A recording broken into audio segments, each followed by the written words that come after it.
Hello every one. ഇന്ന് നമ്മൾ അടദോശയ്ക്ക് ഒരു നല്ല ടൊമാറ്റോ ചട്നിയാണ് ഉണ്ടാക്കുന്നത്.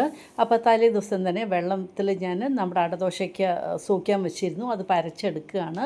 ഇപ്പോൾ ചട്നിക്ക് 1 ടേബിൾ സ്പൂൺ കടലപ്പരിപ്പ്, 1 ടേബിൾ സ്പൂൺ ഉഴുന്നുപരിപ്പ്, 3 ചുവന്ന മുളക് വറുക്കുകയാണ്. അതിൻ്റെ കൂടെ ഒരു 3 വെളുത്തുള്ളി, ഒരു പീസ് ചെറിയ ഇഞ്ചി. ഇതിപ്പോൾ 2 സവാള, വലിയ സവാളയാണ് എടുത്തിരിക്കുന്നത്. നന്നായിട്ട് വഴറ്റി കൊടുക്കാം. എന്നിട്ട് ഒരു മീഡിയം സൈസ് 2 ടൊമാറ്റോ ആണ് എടുത്തിരിക്കുന്നത്. അതും ചേർത്ത് നന്നായിട്ട് വഴറ്റി കൊടുക്കാം.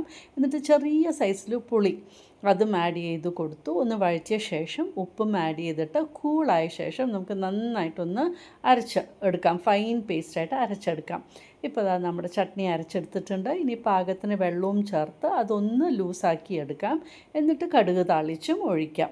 അങ്ങനെ അടിപൊളിയായിട്ടൊരു ടൊമാറ്റോ ചട്നി റെഡി ആയിട്ടുണ്ട്. നമ്മുടെ ദോശയും സൈഡ് ബൈ സൈഡ് റെഡി ആയിക്കൊണ്ടിരിക്കുകയാണ്. അടദോശയ്ക്ക് പറ്റിയ ഈ ടൊമാറ്റോ ചട്നി നിങ്ങളൊന്ന് ട്രൈ ചെയ്ത് നോക്കൂ. നിങ്ങൾക്കും എന്തായാലും ഇഷ്ടമാകും.